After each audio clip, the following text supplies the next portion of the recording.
everyone, Joe here from ActionX. Welcome to What's in the Tuber. Welcome back. This is your 10th Suits LA episode review. Hope you're doing well. Hope you're staying safe out there in the big old world. Nothing much more really to report. We're still kicking it, still at the last run of episodes for the season. Back to it. Are we getting season 2? I don't know. I really don't know. I don't quite know. I heard the viewership spiked a little bit last week with the whole big Suits cameo, Suits appearance from Harvey. So hopefully, and we already have one due for the season finale. I now hear, so we will be seeing that character very soon. I don't want to speculate. Really don't. I mean, I heard great things about a renewal. Whether or not the ratings are any indication of it, I really don't know. To be honest with you, to keep in mind, it is airing on a Sunday, and you are going up against HBO Prime, which again, for me, I don't really catch HBO on there. That's usually more like a Max thing I do with my partner, especially right now we're going through the new season of The Last of Us. But it's kind of hard to gauge a Sunday show where like every single night has that one primetime viewing that everyone's going to see. So for me, I view it as more along the lines as, hey, by the way, so we are really going to where was I going with that? We were going to convene with that to be able to, I completely forgot the terminology for it, but regardless of the same at least, I am still hopeful for season 2 only because I do believe there can be some substance here, but the thing is they're going to have to move it to a new night. There's no way, HBO is killing it right now with their programming. It's a really difficult time to find a slot that isn't so jam-packed. And also the matter of Sundays just kind of seems like pristine television now. When it was The Walking Dead years ago, Game of Thrones years ago, not to say Suits LA is a bad show. I'm not trying to say that whatsoever. I have not given that determination just quite yet. When we still have a few more weeks to go before the end. All I'm going to say is that there is still more that they can improve on, but I don't quite think they deserve that Sunday night slot. I think somewhere along the week now, which I do hope we do get the final week slot if they should be able to get to a renewal for this year, but we'll see how that one goes. We'll see.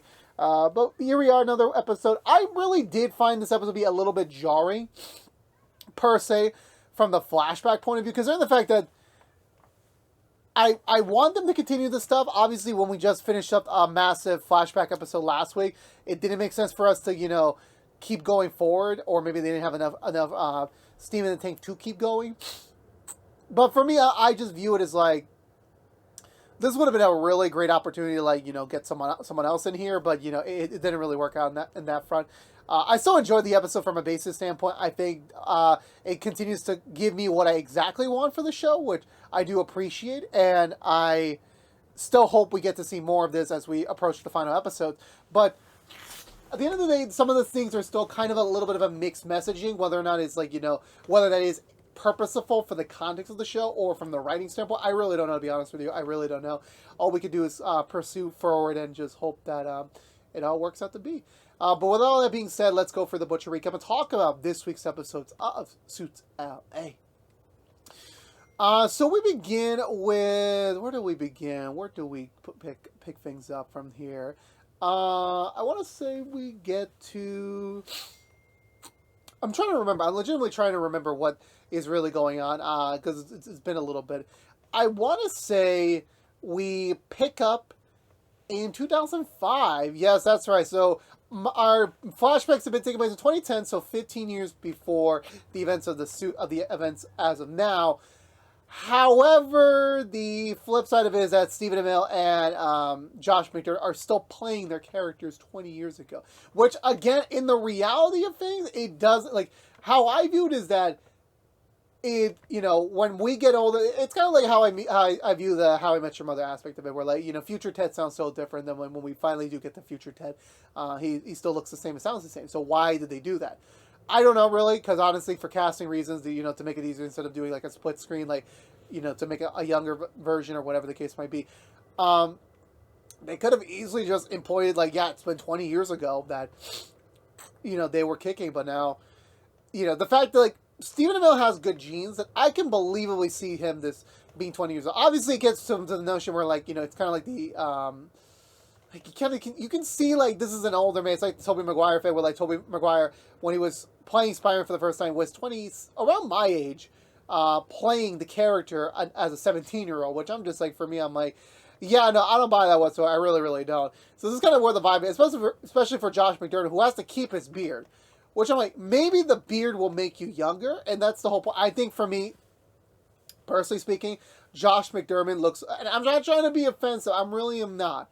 I view him because again, I've associated him with the Eugene character from Walking Dead. That if I don't see him with a beard, all I'm gonna imagine is Eugene. So I totally understand from a perspective like why you need to keep him with the beard.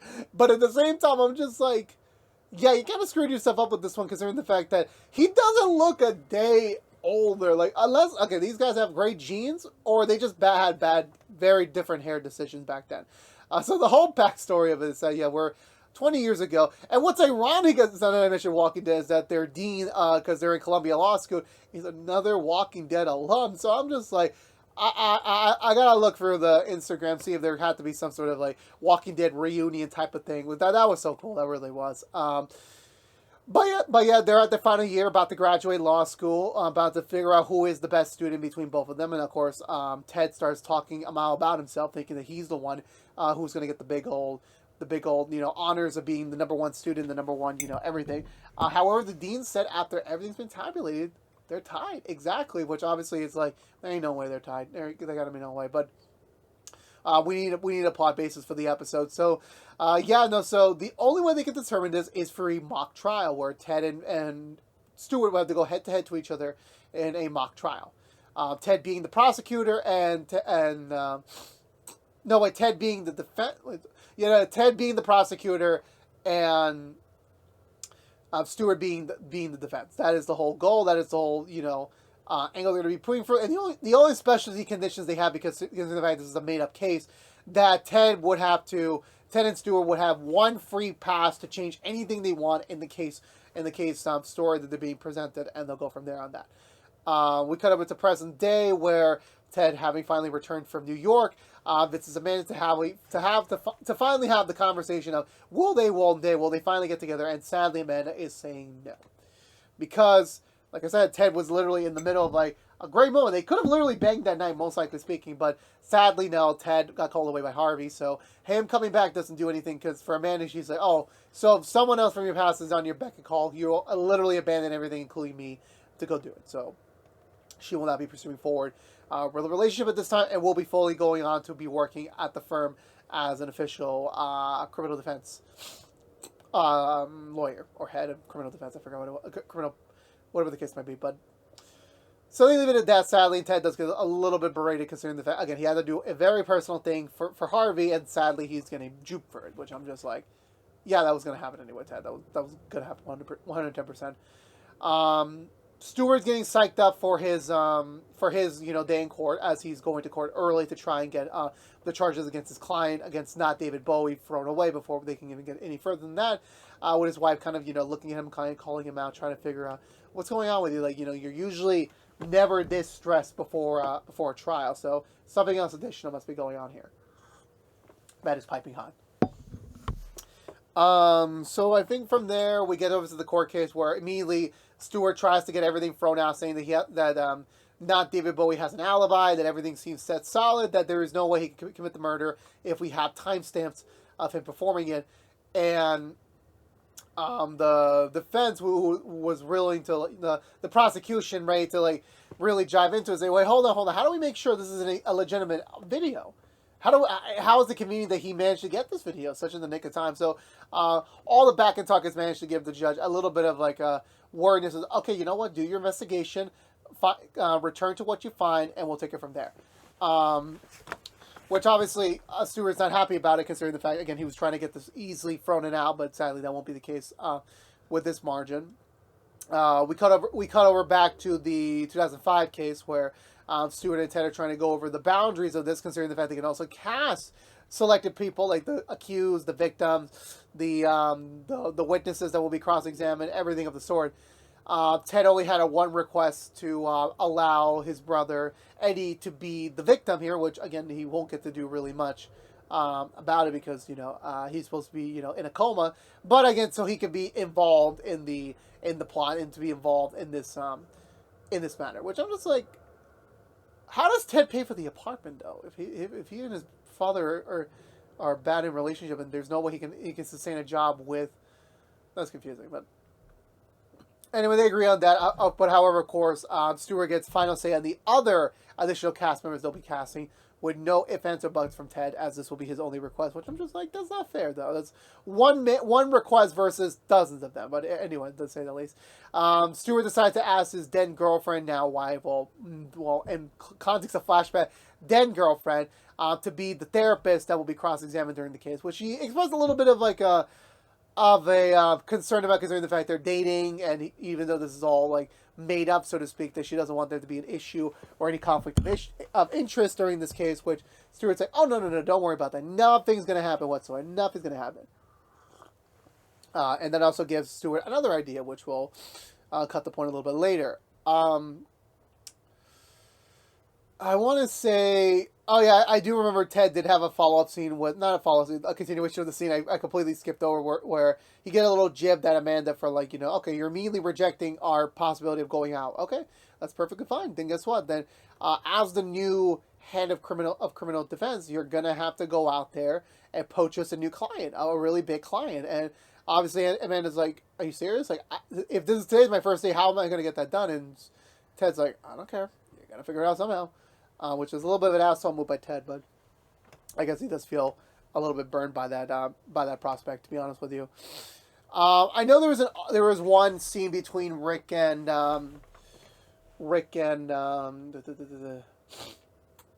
Erica about something pertaining to one of her clients, that there was a sex tape, but for the confidentiality and trying to maintain her integrity, she's not going to disclose that at any point, and hoping that they can just bury this under wraps in legal prosecution. As ironically, that same person, the one she's representing, is the same person that was the robbery that not David Bowie committed last week. So Stewart's got his work cut out to him. So when we go back to court, where the prosecutor is cross-examining that person, apparently at some point, there was some sort of sex tape that was produced, and all that created a lot of doubt and conflict of interest if this is entirely fully staying sound. So with that all being said, it's not looking good. Sadly, they are going to go full to trial on that one, even if Stewart's able to prove without a doubt that the individual was not why would he support not David Bowie at all, because of the sex tape allegations, which all this is confusing. But at the end of the day, they do go to court, they do go to trial now. Stewart's kind of left to try and figure out what the heck's gonna be used, because there's no way he's gonna get around this, not so easily. So I believe from there we go back to the flashbacks. Everything's getting ready for the mock trial. Ted's already delivering his opening speeches, and Stewart's about to. But then the actor he cast to play the victim's father was actually Ted's father, and I'm just like, I kind of knew at some point they were going to bring back I forgot his name. Damn, you watch a guy for over a decade on television, you can't remember his name on top of it. Madless shit, I think. Shit, I'm sorry. That wasn't the thing. No, it wasn't. But no, yeah, so obviously this triggers Ted, considering the fact he and his dad has not been on much on speaking terms for years now, especially with him and Eddie as well. So this is quite not the place for a family reunion. Ted even breaking character for a moment to express that to their dean, but the dean's like, it doesn't matter. Technically, you guys had free will to do this. Whatever you agreed upon, that was agreed upon. But however, he will allow Ted a contingency 15-minute break to kind of reassess his strategy in case of this newfound personal development. So Ted kind of laments at Stewart for this decision, but Stewart's like, hey, look, I chose someone that could be.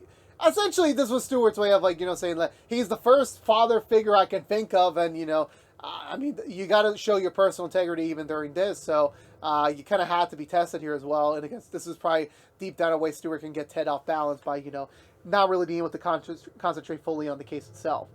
I believe Ted, Eddie, and his dad have a moment. It's like, this is a very awkward family reunion, and Ted's dad immediately starts ripping into him about his ethical style of the the way their mother raised them and everything, it, doesn't seem right to him. Like, they kind of got soft.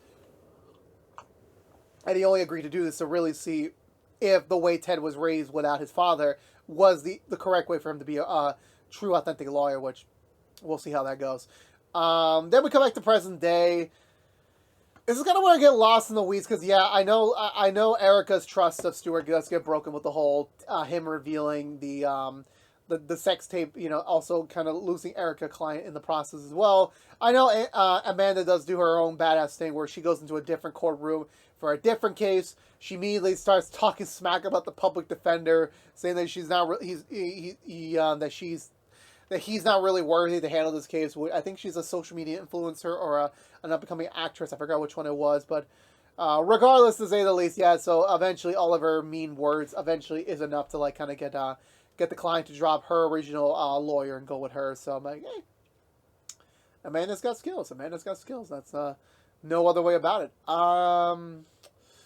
Then I want to say we go back over to 2005 because like the present day stuff's kind of getting a little murky in my position. Where I believe they adjourned for the first day. Ted's obviously still pissed at Stewart, but he decides to focus his efforts then on the therapist, who happens to be Stewart's wife, Stewart's girlfriend, in which he basically admits to the whole court that she would have a possible conflict of interest, even if this is a mock trial, considering the fact that the defense is literally going to be her future husband, as he does reveal that she has very strong intent to marry Stewart down the road, which obviously Stewart gets very elated about, but however, this was not the way she wanted to reveal it. She kind of backs out of the whole thing, regardless of how things are going to that extent. So with that being said, both sides seem to be even for the moment, considering the fact that, okay, Stewart called up Ted's dad, and now Ted basically destroyed Stewart's girlfriend, and they should be even in theory, correct? Nah, Stewart's like, nah, we're going to put Eddie up in the stand. Like, all of a sudden, he has now awakened, and I'm going to basically put him on the stand to make sure that, Ted has to really be on his toes with this one, which obviously Ted's starting to get even more and more pissed about it. It's, starting to really affect them, and it's not really looking so well, to be honest with you, on this front. Even by the time they talk, I don't know, they talk about it now or later. I'm trying to remember exactly how this goes. I know Stewart does have a one-on-one with his girlfriend about everything going on, and despite there being a little bit of a rough patch, they do kind of make it up, and they kind of resume their merry way about it, despite the miscommunication, sadly, at the moment. I don't know if Ted has a conversation with Stewart now or would be later on. I forgot exactly where the chain of events go, but if I do remember correctly, I think it was probably beforehand. So like they have a discussion where Ted admits to Stewart, like, how would you feel if I did the things that I just did to you? And Stewart's like, I wouldn't be insulted because at the end of the day, you're just testing me as a lawyer. This is nothing personal. And even though Ted's like, kind of miffed by that ideology, it's like he's got really no other way, shape, or form to do. But even so, Ted is begging Stewart to like kind of remove his plan, putting Eddie on the stand. And Stewart's like, "There's nothing I can do. That's already locked in. You wanted Eddie to be involved. Now he's involved. So now you have to find your way out of this to get the matter at hand here." So with that being said, they return back to the courtroom. Eddie being present included, as Ted kind of calls out his dad for everything, saying that as much as this would have been a great opportunity for Ted to hear certain things, even though it would not be in the correct context, just hearing certain things would probably give him a little bit of closure about him and his dad somewhat, that either way he decides to pursue a different approach, using his freebie card to be able to change one aspect of the case, allowing his dad to now take the full blame, and with everything being said already, it basically would lead to Ted's victory, which I believe it was either that, and eventually I know Ted's dad was never able to go on the stand, nor Eddie at the end, which Ted's dad calls him out on it, like, you had your chance, now you're a sissy, now you're willing to take these shortcuts, not to confront the tough moments in court. So he's very disappointed in his son, which I'm just like, saladu.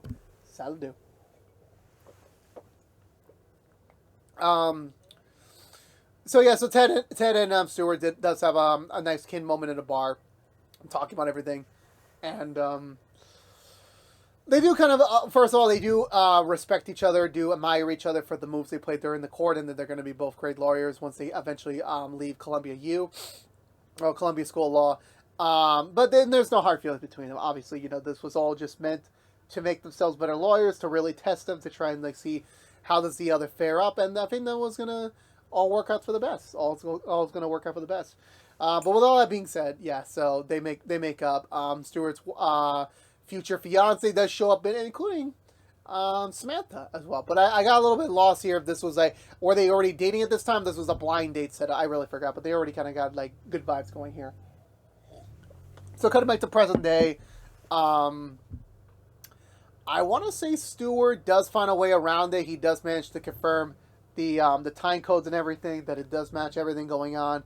And I want to say he, between everything Stewart just mentioned in court, prime court, whatever's present day going on, that was enough to actually get the charges against not David Bowie to be dropped. Which, despite the malicious way he did it, it does sadly make a lot of people around Stewart very mad about it. Which again, this was not the way that it should have gone, but it is sadly the way that it is to be. So sadly for that front, it does not look well for them. I believe from that point onwards, Stewart goes back. I'm pretty sure I'm forgetting something ongoing with Ted, and I can't really figure. I think Ted's mostly flashback this week. I can't really remember what he was doing really on the present day front. I know Leia wasn't in there. We only have one more major Erica and Rick moment down the road, but that was about it. From what I can recall, to be honest with you, I can't remember much what Ted was up to. But Stewart's re-reviewing the footage again that he just presented in court, and sadly, it is partially doctored, as there is a 1 hour, there is the time frame interview does not work out correctly, as it suddenly jumps the metadata from a certain time to a later certain time. So there was a very big room of opportunity for not David Bowie to commit the crime, which starts eating at him. Samantha's like trying to console him. His wife also coming down to try and console him. He's just not good for wear, which leads him to going back to one of the hassles of the victim, which now David Bowie is still trailing him, making sure and letting him know that, hey, look, you did a great job in court. I'm very happy about that. And which Stewart calls him out for the video fraud. Is like, yeah, okay, but you should have done your fair research before you put that into evidence. Now it's already done. So if you willingly put in a doctored footage that was officially passable in the court, you can be disbarred. So essentially, I get to do whatever I want, and y'all can't do shit. Thankfully, Ted was already there recording the whole thing, mentioning that this is going to be for a documentary, which allowing this footage to be admissible in court should there be a court case about this individual once more. Which all this is not enough is for him to finally back away and just like, okay, you win. I'll see you guys some other time, basically. Stewart being extremely elated by the news, thankful that Ted showed up. Then immediately questioning, how did Ted even know this was happening? And Ted does admit to Stewart that, like, yeah, no, I did get a call from your wife that there was a possibility you were going to do this thing, but however, since I already knew the timetables and I knew yourself that there was no way you were going to be able to, like, it wouldn't have worked out, so he decided to come earlier to get over here and then, plant down, wait just for the right opportunity for this visual audio confession to be usable in court. So the two embrace each other. They're happy. They're still joking around a little bit, which I'm just like, that was good. That was very good. Ted drops Stewart back off home. He hugs the wife and just that despite everything going on, Ted will still be there for Stewart regardless, even if they're no longer on the same working page as a result.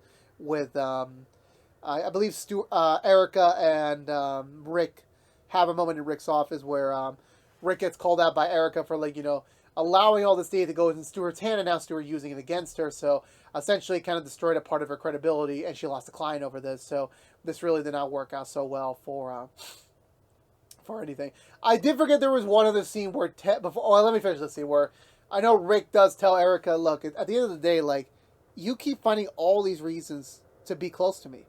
That for me in my brain, it just seems like you want to get back together. That we should get back together, which Erica denies it. So Rick basically said that we shouldn't see each other anymore. If this is something that is not going to be reconciliation, then what are we doing here? So sadly, they will have to split up the dream team for a moment there. Sadly, because of that. I know Ted had an earlier scene with Amanda where he does apologize for his actions and everything. That he could take them back, and sadly that he had to go to New York and he should have been in contact with Amanda. And he apologized for that, and Amanda does say, yes, I do, but however, sadly, considering where we are right now, it is best we keep it professional. There should be no room for any personal relation right now, so sadly, you'll have to wait around and basically see. That's when Ted gets called over to handle the steward matter on that, and I believe we get like a frame scene where like it's all the characters kind of like pondering and thought about whatever the heck is going on next with them as we conclude the episode there. So for me, I do like this episode. This being a Ted and Stewart, another flashback heavy episode for them, even a bit of the modern day conflict. That was exactly what I wanted since the beginning, for their dynamic to be really more fleshed out. This being a part of it, the flashback angle of like taking the same actors, aging them down 20 years, I don't think it was proper. I think this would have been one of the rare times where I would have imagined having younger actors play the roles be more beneficial, to be honest with you. But again, it is what it is. They did do the best job they had, undershafting each other, bringing in certain characters, which, again, made the experience better as a result. But honestly, other than that, I was actually surprised the whole the not David Bowie case ended already. Like, I was assuming that would be more like a penultimate episode thing or something along the nature. But the fact we still have 3 episodes left before the season ends and we still have things to do, or we still don't know how they're going to fill the time slot, to be honest with you, I'm very intrigued. I'm very intrigued. I'm not looking forward to it 100% speaking, because that's how I am as a person.